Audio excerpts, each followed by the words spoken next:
महाराज परीक्षित जी पूछ रहे हैं, हे मुनिवर,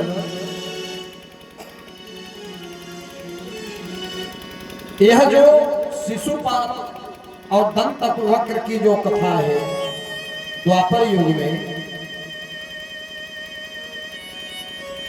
इनको जो 3 जन्म का श्राप मिला था, ये जो हिरण्याक्ष और हिरण्यकश्यपु की कथा है ना, इनको 3 जन्म के लिए ब्राह्मणों का श्राप मिला था।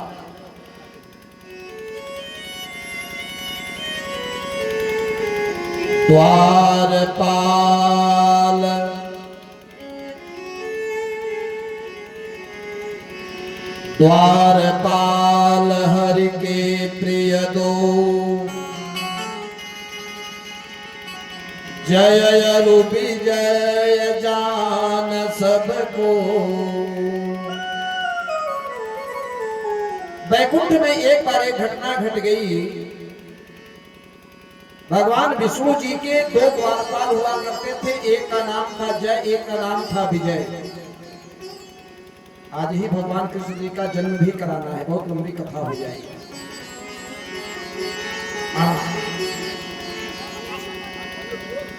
सनकादिक ऋषि हैं, हमेशा नित्य भगवान के दर्शन के लिए जाया करते थे। एक बार की बात है, जैसे ही वैकुंठ में जा रहे थे, यही दोनों जय विजय ने रोक लिया। ठहरो, कहां जा रहे हो आप? वैकुंठ में नहीं जा सकते। ब्राह्मणों ने कहा, क्यों, क्या हुआ? बहुत समझाया लेकिन नहीं माने। चारों ब्राह्मणों ने जय विजय को श्राप दे दिया, जाओ, भगवान के सामीप्य सायुज्य नजदीक में रहने के बाद भी तुम्हारे अंदर से अहंकार नहीं गया, इसलिए 3 जन्म के लिए अहंकार की प्रतिमूर्ति बन जाओ। ब्राह्मणों का जो बल होता है वह गोली कट्टा बंदूक और बाहुबल नहीं होता। ब्राह्मणों का बल क्या होता है? थोड़ा सा सुरेश देखिए, पीछे बच्चे हैं, इसमें ठोक रहे हैं नीचे, इस मंच के नीचे आके ठोक रहे हैं सब।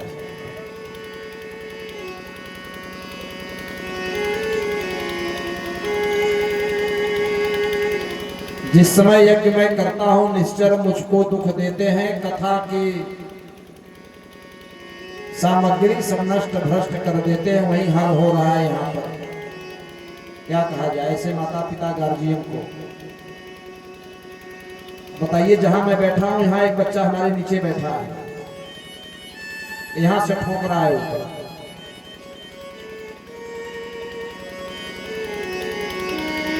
तप बल विप्र सदा परियारा, अतिन्ह के कोपन को रखवारा।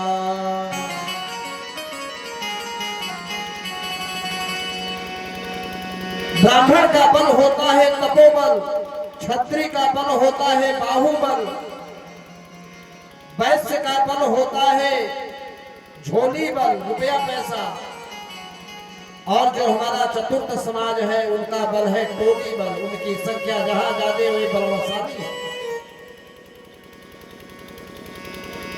तप बल विप्र सदा परियारा, तिन्ह के कोपन को रखवारा। लेकिन तपोनिष्ठ ब्राह्मण होना चाहिए। ये नहीं कि शाम को लुढ़कते पुढ़कते गाली गलौज करते हुए सगड़ी पर बैठ के आए। ऐसा ब्राह्मण की बात नहीं कह रहा हूं। ब्राह्मण भले ही धन से कमजोर हो, शरीर से दुर्बल हो, झोपड़ी में रहता हो, लेकिन मस्तक पर भगवान विष्णु जी का वैष्णव तिलक लगा हो, शिखा से सूत्र से जनेऊ संस्कार से सम्मत हो, गायत्री संध्या करता हो, गायत्री का उपासक हो, वह ब्राह्मण कभी दुर्बल नहीं हो सकता। दे दिया श्राप, जाओ 3 जन्म के लिए अहंकार की प्रतिमूर्ति बन जाओ। अब पहला जन्म यही हिरण्याक्ष और हिरण्यकश्यपु को हुआ। भगवान आए वैकुंठ से बाहर, ब्राह्मणों ने भगवान को भी श्राप दे दिया, आपके वैकुंठ में मेरा अपमान हुआ है, इसलिए जब जब इनका अवतार होगा, जन्म होगा, तब तब आपको भी वैकुंठ से जाना पड़ेगा। बोलिए सच्चिदानंद भगवान की। एक पहला हो गया, और दूसरा क्या है?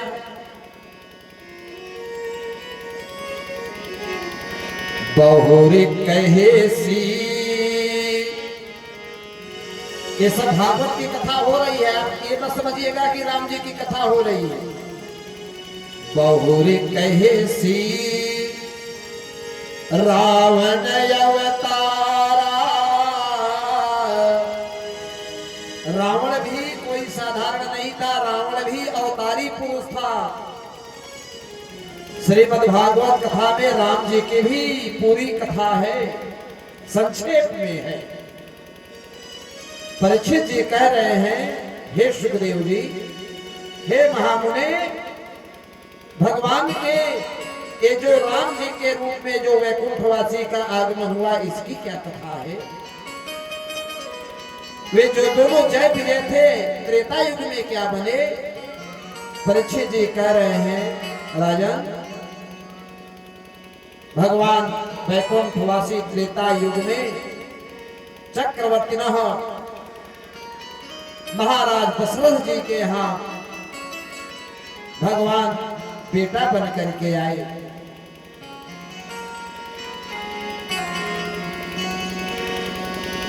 धर्म धुरंधर गुण निधि ज्ञानी, हृदय भगति मति सारंग पानी। महाराज दशरथ जी के अंदर 4 योग्यताएं हैं। भगवान 4 स्वरूपों में प्रकट हुए, भरत, शत्रुघ्न, लक्ष्मण और स्वयं साक्षात श्री रामचंद्र जी के रूप में। राम जी का जन्म हुआ, बाल लीलाएं की संक्षेप में कथा है, तो संक्षेप में ही पूरी राम कथा सुना देता हूं। क्योंकि पूरी राम कथा है तो राम कथा तो सुनाना पड़ेगा, संक्षेप में सुना देता हूं आप सबको। भगवान ने बाल लीला की, और बाल लीला के बाद गए गुरु जी के यहाँ पढ़ने। गुरु गृह पढ़ने गए रघुराई, गुरु गृह पढ़ने गए रघुराई, गुरु गृह पढ़ने गए रघुराई, गुरु गृह पढ़ने गए रघुराई। अलग काल विद्या सब आई, अलग काल विद्या सब आई, अलग काल विद्या सब आई, अलग काल विद्या सब आई। भगवान पढ़ लिख करके आए, आए उस मांगी करहि पुरकाजा, देखी चरित मन हर सही राजा। घर का काम कर रहे, अयोध्या का काम कर रहे, उसी समय एक घटना घट गई। विश्वामित्र महामुनि ज्ञानी, बसहि विपिन शुभयाश्रम जानी। विश्वामित्र जी हैं, जैसे यह जो कथा पूरे गांव के कल्याण के लिए हो रही है, फिर भी मैं परेशान हूं। मैं काम कर रहा हूं पूरे गांव के कल्याण के लिए, मुझे अपने गांव से पैसा कमाना नहीं है, यहां से मुझे 1 रुपया लेके जाना नहीं है। ईश्वर ने मुझे इतनी सद्बुद्धि दी, इतना ज्ञान दिया है कि मैं कहीं भी जाऊंगा मेरा सम्मान होता है। 10, 20, 50 लोग आगे पीछे लगे रहते हैं। ये सौभाग्य प्राप्त हो चुका है। आपको कथा सुनाता हूं, आपकी दक्षिणा से ही पेट पालता हूं, ये भी सत्य है। मेरा और कोई बिजनेस व्यापार नहीं, आपको कथा सुनाता हूं, आपकी दक्षिणा से अपना अपने बच्चों का पेट पालता हूं, यह भी कहने में कोई संकोच नहीं। न मेरे पास कोई खेती गृहस्थी है, न कोई बिजनेस व्यापार है। आपका दिया हुआ अन्न खाता हूं, आपका दिया हुआ पानी पिया हूं। लेकिन ये जो निशाचर है, जैसा मैं अभी कहा ना कि हमारे जहां मैं बैठा हूं इसी के नीचे बैठ के ऊपर ठोक रहा है कुर्सी को, यही हाल विश्वामित्र जी के साथ हो गया। क्या जह जब जाज्ञा जोग मुनि करही, अतः ना तह मारीच निशाचर डरही। राक्षसों से डर रहे हैं, क्यों? जब स्वाहा स्वाहा हो हड्डी मांस खून ला करके फटक दे। विश्वामित्र जी को चिंता हुई, आए अयोध्या जी, राम लक्ष्मण को मांग करके लेकर के चल रहे हैं।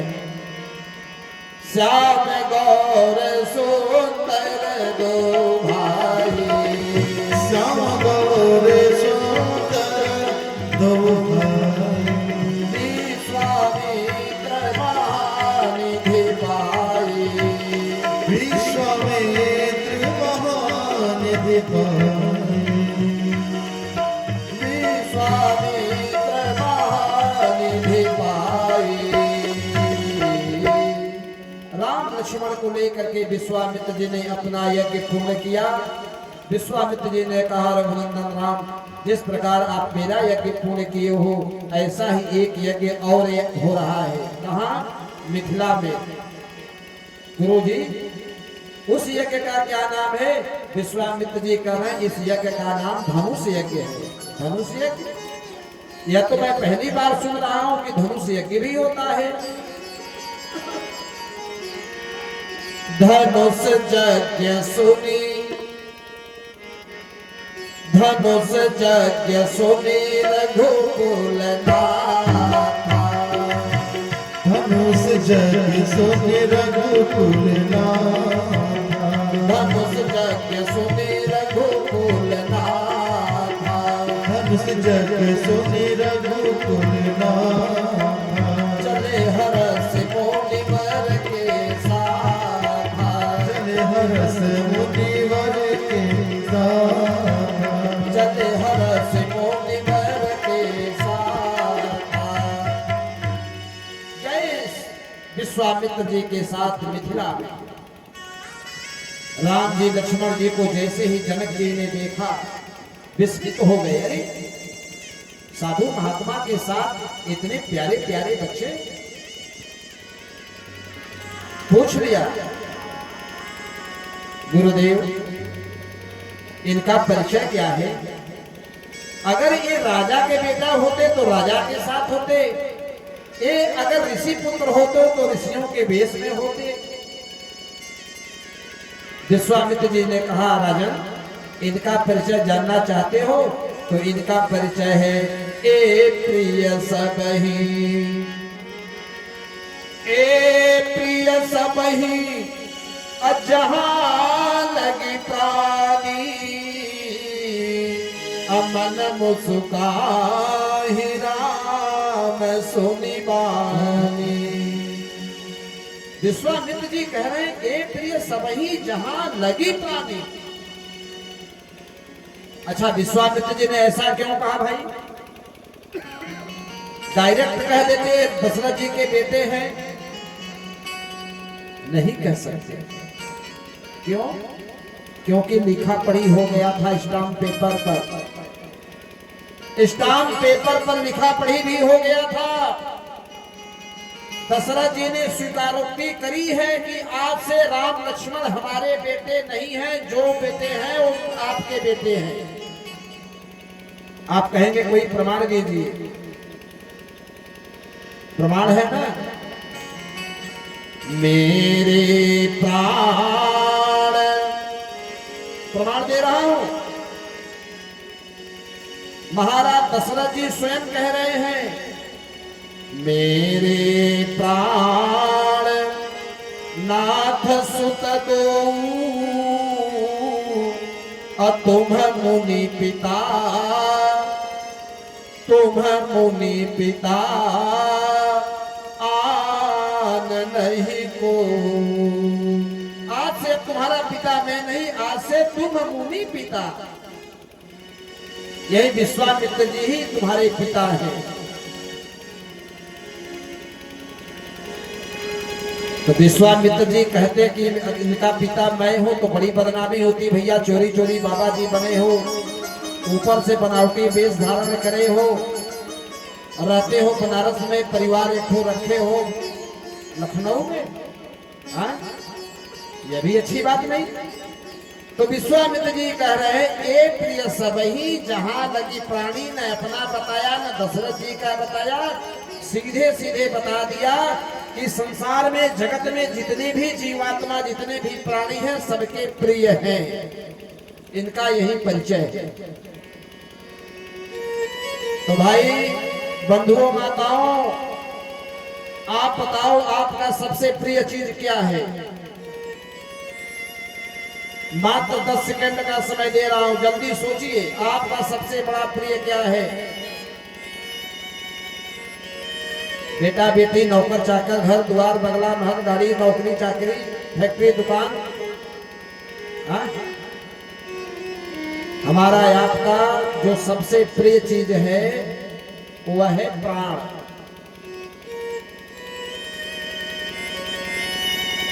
आप दूसरे के बदले में कुछ भी कर सकते हो, लेकिन दूसरे के बदले में अपना प्राण नहीं दे सकते आप। दूसरे के लिए खून दे सकते हो, किडनी दे सकते हो, दूसरे को सारी संपदा दे सकते हो, लेकिन दूसरे के लिए अपना प्राण नहीं दे सकते। ए प्रिय सबही, प्राण सबको बड़ा प्यारा है, जान बचे लाखों पार। ए प्रिय सबही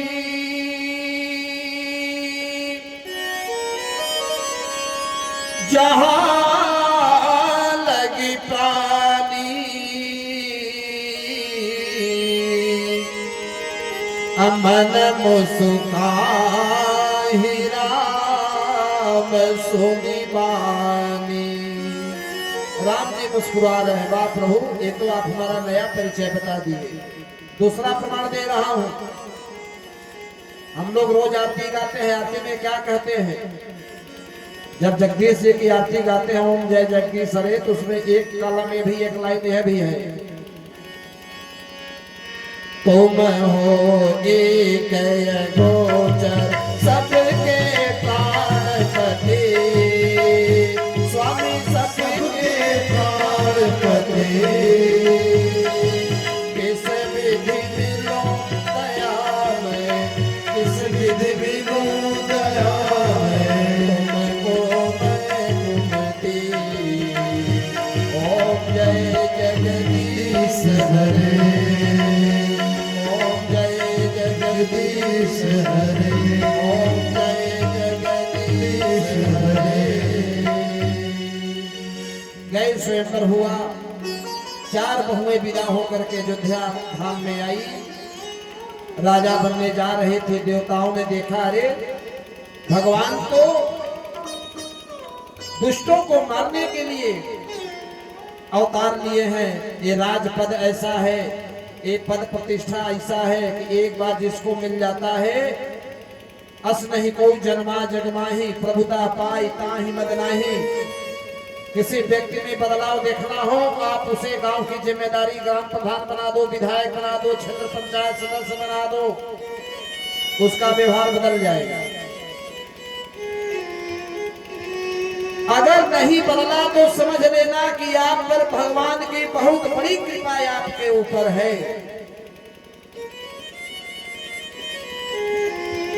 अस नहीं को जन्मा जगमाही, अप्रभुता पाहि ताहि मद नाही। देवताओं ने वनवास करा दिया, दुनिया वाले कहते हैं कैकेयी जी ने वनवास दिया था ना, कैकेयी को आप सब जानो कैकेयी कौन थी। आज हर माता को कैकेयी बनने की आवश्यकता है, तभी हमारा समाज सुरक्षित रहेगा। आज हमारी प्रत्येक बहुओं को, बेटियों को कैकेयी बनने की आवश्यकता है, तभी हमारी भारतीय संस्कृति सुधर सकती है, संवर सकती है। कैकेयी को जानिए, कैकेयी ने वनवास नहीं दिया था। मैं प्रमाण एक नहीं 9 प्रमाण दूंगा, 9 प्रमाण दूंगा कि कैकेयी ने वनवास नहीं दिया था, नहीं दिया था, नहीं दिया था। वनवास देवताओं ने दिया था।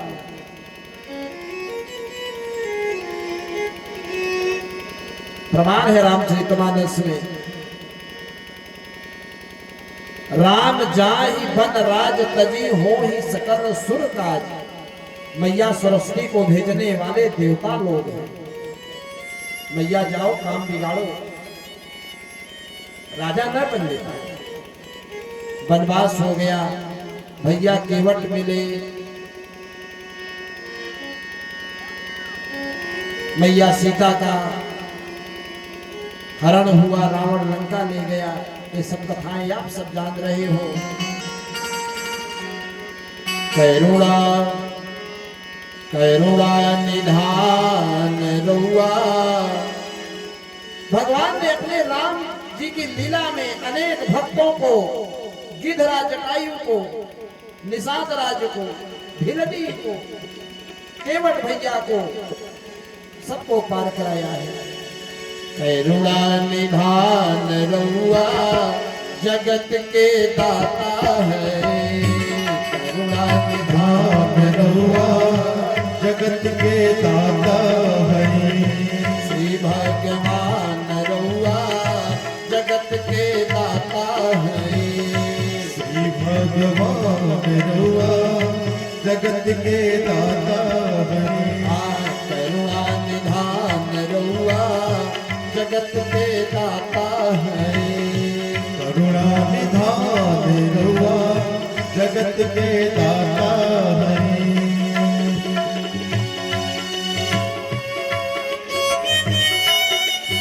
बोले सच्चिदानंद भगवान की।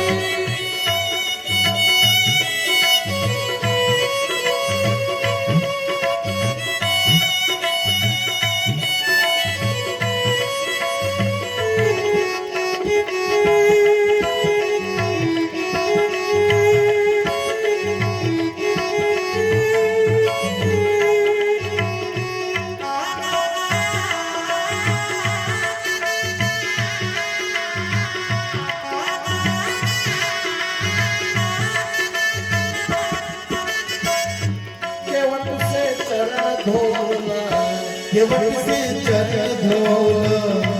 ईधपति ये लगवला। ईधपति ये लगवला। केवट से चरण धोवला। ईधपति ये लगवला। जाने जहान रउआ जगत के दाता है। जाने जहान रउआ जगत के दाता है। करुणा निधान रउआ जगत के दाता है। करुणा निधान रउआ जगत के दाता है। बोली सच्चिदानंद भगवान की जय हो।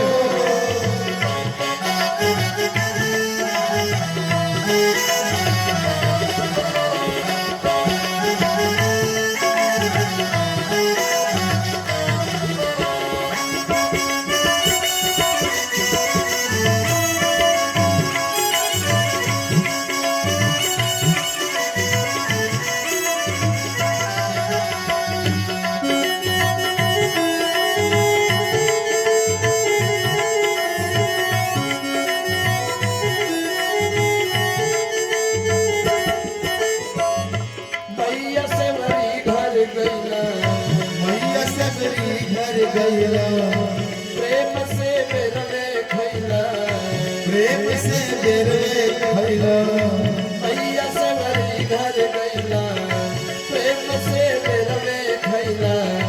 के बा समान रउआ जगत के दाता है।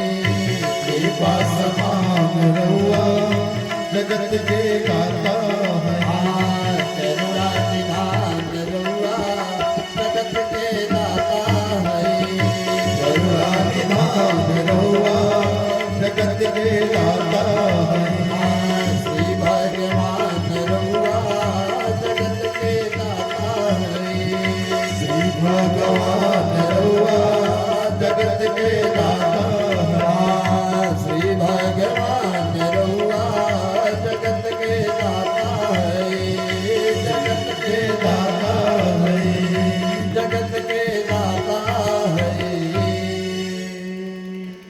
भगवान ने सबको तारते हुए और सीता जी का हरण होता है। पता करते करते शिवरी मैया के यहाँ आश्रम से होते ऋषिमुख पर्वत पर जाते हैं। भाई भाई की एक दुश्मनी की कथा, सुग्रीव वाली की कथा हनुमान जी के द्वारा मित्रता कराई जाती है।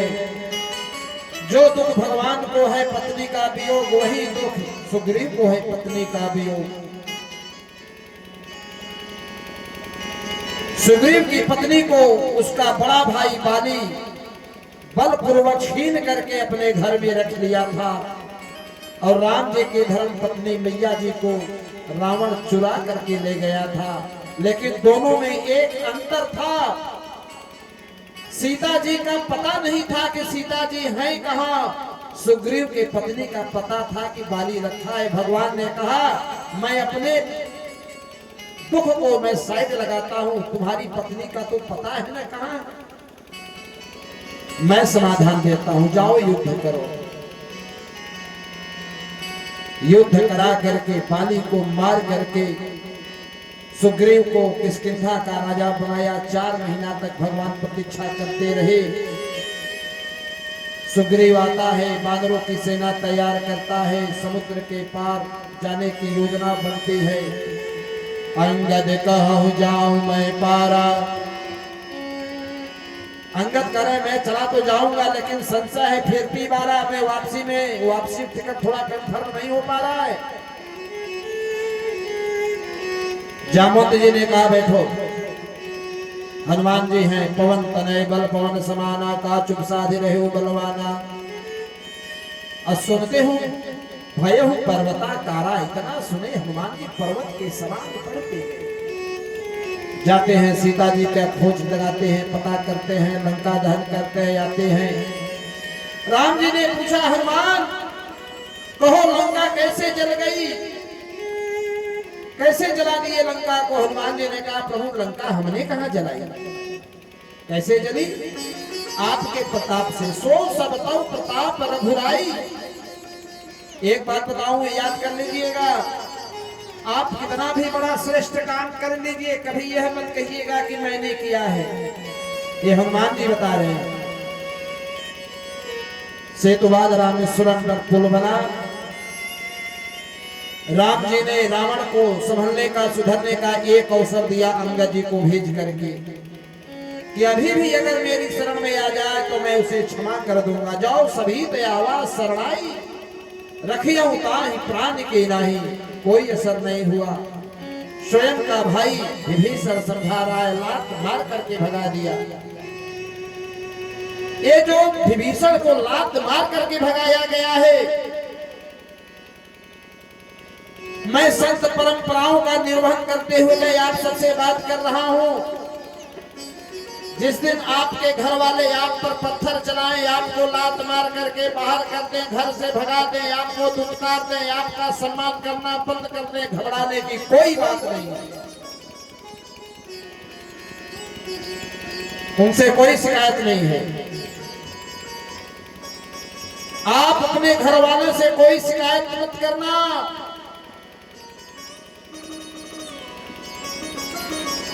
जिसका कोई नहीं है उसका भगवान होता है ना। भगवान ने गले लगा लिया विभीषण को। जो संपत्ति शिवराम नहीं, ध्यान दीजिएगा, जो संपदा पाने के लिए रावण ने अपने 10 शीश को काट काट कर पूजा है, बर पाया है शिव शंकर का, जो संपत्ति शिवराव नहीं दीन दिए दसमाथ, सोई संपदा विभीष नहीं, सकुच दीन रघुनाथ। वही संपदा भगवान ने सकुचाते लंकेश का तिलक कर दिया। समुद्र के जल से लड़ाई हुई, पूरा रावण का राज्य क्षेत्र, पूरा कुल खानदान सब नष्ट हो गया महाराज। लंका विजय करके भगवान आए, अयोध्या में हजारों अश्वमेध यज्ञ किए हैं भगवान राजा बनने के बाद। आज तक राम जी जैसा कोई राजा न भूतो न भविष्यति। राम राज बैठे त्रैलोका, हर्षित भय गए सब शोका। राम राज बैठे त्रैलोका, हर्षित भय गए सब शोका। राम राज बैठे त्रैलोका, हर्षित भय गए सब शोका। राम राज बैठे त्रैलोका, हर्षित भय गए सब शोका। भगवान राजा बने और राजा बनने के बाद जब त्रेता युग में वैकुंठवासी परिपूर्ण परमात्मा के राम की लीला पूरी हुई, तो हे परीक्षित, भगवान के लिए एक दिव्य विमान आया है अयोध्या में, और उस दिव्य विमान पर पूरे अयोध्या वासियों को लेकर के राम जी वैकुंठ को प्रस्थान कर गए। बोलिए सच्चिदानंद भगवान की जय। आज परीक्षित जी कह रहे हैं, हे महामुने, आपने रघुवंश की गाथा तो बड़ा सुंदर सुनाया है। अब हमारे लीलाधारी परिपूर्ण परमात्मा भगवान श्री कृष्ण जी के जो द्वापर में अवतार हुआ, यह किस लिए हुआ? श्री सुखदेव महामुनि कहते हैं, राजन, जो ब्राह्मणों का 3 जन्मों के लिए श्राप था, पहले जन्म में हिरण्याक्ष और हिरण्यकश्यपु, दूसरे जन्म में रावण और कुंभकर्ण, और वही तीसरे जन्म में शिशुपाल और दंतवक्र बन करके द्वापर में ये सब जन्म लिए। शिशुपाल रोज भगवान को 100 गाली दे करके तो भोजन करता था। ध्यान दीजिएगा, शिशुपाल भगवान को 100 गाली जब तक दे नहीं लेता था, एक घूंट पानी नहीं पीता था। सो करके उठना, 100 गाली भगवान को देना, विष्णु जी को। न जाने कौन से गुण पर दया निधि रिझ जाते हैं। भगवान ने कहा कि चाहे भाव से, चाहे कुभाव से, चाहे गुस्सा में, मन से, बेमन से, मुझको याद तो कर रहा है। कम से कम 100 बार नाम तो ले रहा है।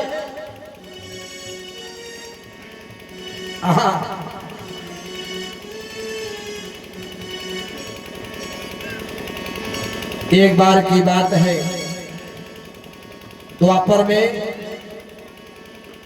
एक उग्रसेन के महाराजा हुए, नाम था उग्रसेन। नय सती तु सहा छुनमा त्यक्तो तमपि बाधते पिबन्तं त्वन्मुखाम्भोज्य अच्युतं हरिकथा। यह जो द्वापर की हरि कथा है, एक उग्रसेन के राजा हुए और उग्रसेन के राजा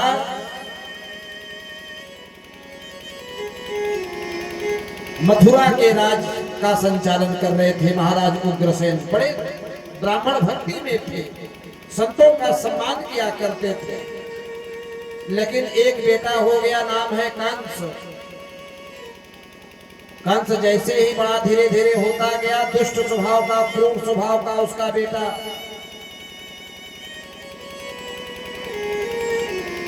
और एक बात और बता दो, जो बेटा बाप के निर्णय में अपना निर्णय भिड़ाता हो, जो बेटा बाप के निर्णय को काटता हो, बाप ने जो निर्णय कर दिया वो सब सही है, अच्छा किया बुरा किया चाहे जो किया, मुझसे श्रेष्ठ है जो अच्छा हो करे। मैं इसलिए कह रहा हूं कि यह शरीर प्रमाण बैठा है। मैं प्रथम दिवस से ही और किसी का प्रमाण नहीं, यह प्रमाण आपके गांव का एक लाल ही बैठा हुआ है। जो नहीं होना चाहिए वो अभी हो गया। आप लोग सब लोग यही के हो, कहीं दूर के नहीं हो। लेकिन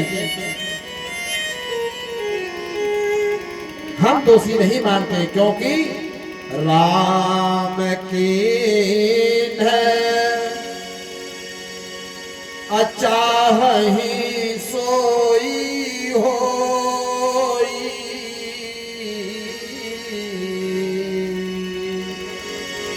जो राम जी चाहते हैं वही करवा देते हैं, दो लोगों को माध्यम बना करके।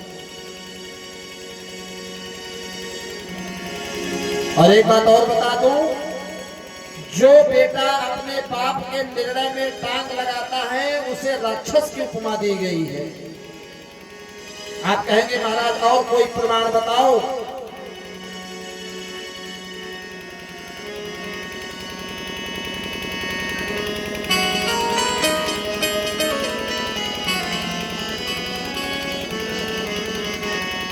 बसंत का महीना चल रहा है, मां नहीं मां तू पिता नहीं देवा, मां नहीं मां तू पिता नहीं देवा, मां नहीं मां तू पिता नहीं देवा, मां नहीं मां पिता नहीं देवा, साधु न सन करवा वही सेवा, साधु न सन करवा वही सेवा, साधु न सन करवा, साधु न सन करवा। मां नहीं मां तू पिता नहीं देवा, साधु न सन करवा हुई सेवा, जिनके यह आचरण भवानी ते जानहु निश्चर सब प्राणी। हमारा कोई श्रेष्ठ है, काम कर रहा है, अच्छा ही करेगा। राम की निचाह सोई हुई, क्यों? क्योंकि मात पिता गुरु प्रभु के पानी, अभी नहीं विचार करे शुभ जानी। वह कल्याणकारी होता है, लेकिन कंस क्या है? बड़े चले हो धर्मात्मा, दाढ़ी पकड़ा, गद्दी से खींच लिया बाहर, आओ नीचे इधर, अब काल कोठरी में डाल दिया बाप को अपने। बूढ़े हो गए हो, सठिया गए हो तुम, अपने बाप को काल कोठरी में डाल करके स्वयं गद्दी पर बैठ गया महाराज। अच्छा, ऐसे लोगों के दो चार चेले भी होते हैं। ऐसे लोगों को देखा जाएगा तो उनके पास चार छह चेले ऐसे होते हैं कि चुनाव होने से पहले ही विधायक की जिंदाबाद का नारा लगाने लगते हैं फूल के कुप्पा। प्रधानी का फार्म भराया नहीं, प्रधान जी पहले घोषित हो गए। आइए प्रधान जी, आइए आइए। बैनर पोस्टर केवल टंग गया, प्रधान जी कहाने लगे। तो उसके जो चाटुकार थे, वाह महाराज वाह, राजा हो तो आप जैसा। और जो बुद्धिजीवी वर्ग थे निंदा भी कर रहे थे। धीरे धीरे धीरे धीरे उसकी निंदा चारों ओर होने लगी। तो सोच रहा है कि अब इसको, अपनी निंदा को कैसे इसको मिटाने का कोई साधन। तो एक मंत्री था, कह रहा धर्म कर्म करो, खुद पूजा पाठ करो, हवन भंडारा करवाओ, दिन में भंडारा कराओ, रात में कत्ल करो, कौन देख रहा है। तब तक उसका एक चाचा था, नाम था देवक। क्या नाम था? देवक। देवक महाराज की एक बेटी थी जिसका नाम था देवकी। देवकी धीरे धीरे ब्याह के लिए बढ़ रही थी, 18 वर्ष की कन्या हो गई। तो सोच रहा है कि मैं अपने चाचा की बेटी का पहले विवाह करूं, तो लोग कहेंगे देखिए अपने चाचा की बेटी के विवाह में इतना खर्च कर रहे हैं कंस मामा। भाई अपने बेटी का तो विवाह सब कर रहा है, अपनी बहन का तो सब कर रहा है। कोई पड़ोसी के बेटी का विवाह का जिम्मा ले ले कि आपके बेटी का विवाह मैं करवाऊंगा। मैं तो आप सभी कहता हूं, हमारे पास ही बेटी है भैया, कोई जिम्मा ले लो हमारी बेटी का विवाह करवाने का, कि महाराज जो लगेगा खर्चा हम देने के लिए तैयार है, आपको चिंता करने की कोई आवश्यकता नहीं।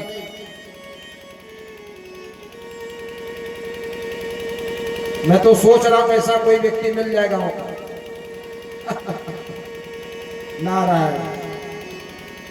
अरे अपने बेटियों का विवाह तो सब लोग करते हैं, दूसरे की बेटी का विवाह कोई कराए। अब पूरा चर्चा हो गया, अरे वो कंस को जितना हम लोग बुरा समझते थे, कंस तो बड़ा धर्मात्मा है, अपने चचा की बेटी का विवाह करवा रहे हैं, पूरा खर्च लगा रहे हैं। जब बेटी की विदाई की बारी आई,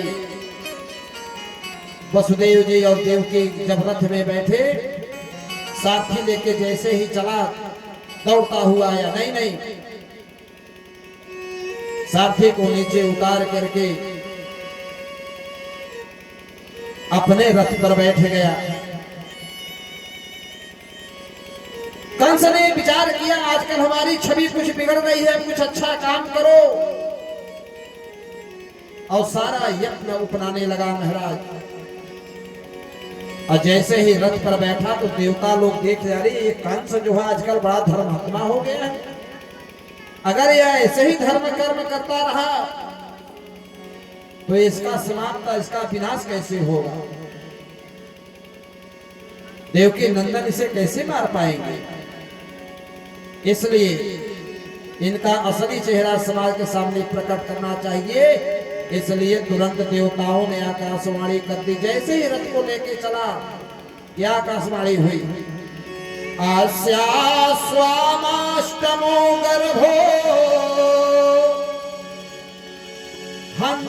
हंतायाम बहसे बुधा। अस्या, जिसको तुम लेके जा रहे हो, अष्टमो गर्भ हो, 8वां जो गर्भ होगा इसका, हंत्वायाम, यही तुम्हारा काल बनेगा, मृत्यु का कारक बनेगा। अब जैसे ही, हे अबुद्धकांत, हे यज्ञानिकांत, जिस बहन के विवाह में तू इतना भावुक हो रहा है, इसकी देवकी का 8वां लाल तुम्हारा काल बनेगा। और जो ये शब्द सुना महाराज, सारा प्रेम गायब, सारा प्रेम गायब। एक क्षण में तलवार खींचा, केस पकड़कर रथ से नीचे पटक दिया। वह बात याद आ गई उसे। कौन सी बात? एक बार कंस अपने राजमहल में बैठा था, देवर्षि नारद जी आ गए। नारायण नारायण। नारद ने कहा, कंस ने कहा, आओ देवर्षि नारद बैठो। सम्मान पूर्वक नहीं, अहंकार पूर्वक, आओ नारद बैठो। जबकि राजा का यह धर्म होता है कि कोई आप यहाँ ब्राह्मण आए तो उसके पहले खड़ा होकर के अभिवादन करे।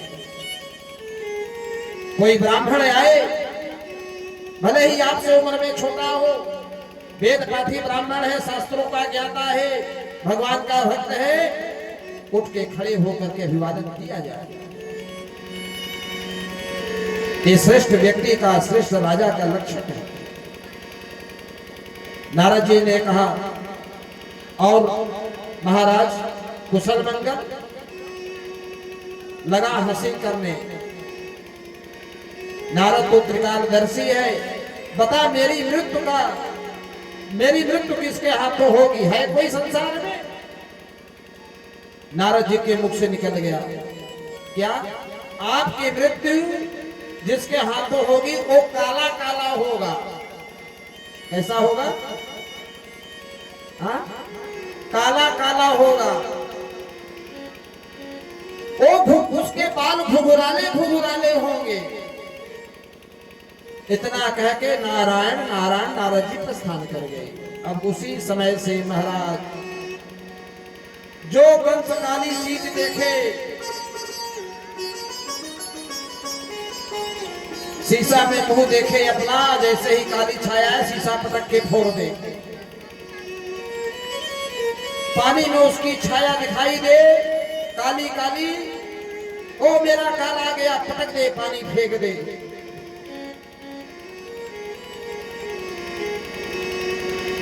भोजन कर रहा है, दाल में कोई काली जीरा आ जाए, जिसे जीरा से हम लोग छौंका लगाते हैं, काला जीरा दिखाई दे जाए, वो पूरी थाली भोजन का फेंक दे, ओ आ गया काला काला काल। हर काली वस्तु से कंस को डर लगने लगा, एकदम भयभीत हो गया। वह बात उसे याद आ गई कि देवकी का 8वां गर्भ तुम्हारा काल बनेगा। भगिनी हम तुम्हारब्ध, भगिनी हम तुम्हारब्ध,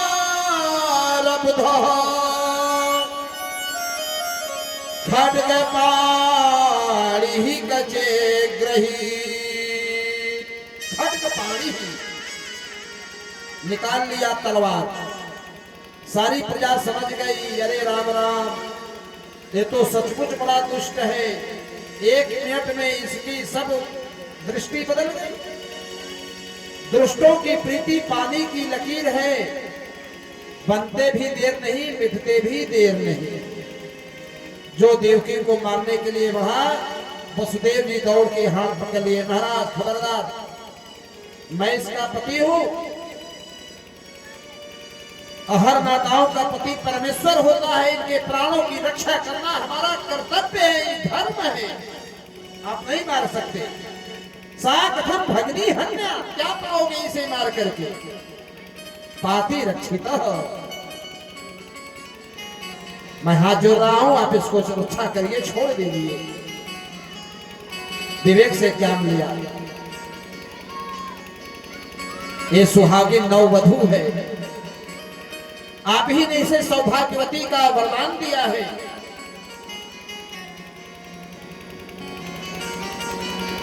बाहर देखिए भैया, बच्चों की सेना आ गई, लगता है सेना आ गई दोबारा फिर। सुरेश जी कोई हो, थोड़ा बच्चों को समझाइए बाहर, हमको लग रहा है कि बच्चों की सेना आ गई। इसको मार के क्या पाओगे? आप ही ने आशीर्वाद दिया है। जाओ बाहर, बाहर निकलो, बाहर निकल जाओ, प्रसाद देकर बाहर निकलो, बाहर निकलो, चलो। आप ही ने इसे सौभाग्यवती का वरदान दिया है, आप ही से मार रहे हो। ऐसा तवानुजा बाला कृपणा पुत्री को पमा, तुम नार्हसि कल्याणी मीमां त्वं दीनवत्सलः।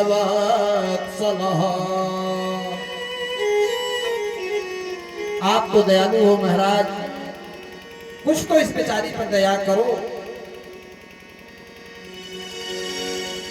आकाशवाणी सुन के आपको अपने मृत्यु का भय लगा है। जिसका जन्म होता है उसे मरना पड़ता है, कब कहां कैसे मरना है सब सुनिश्चित है। मृत्यु जन्मावताम वीर देहेन सह जायते, ये जन्म मृत्यु सब निश्चित है। पूरी बात सुना ध्यान पूर्वक। अपने जीजा जी की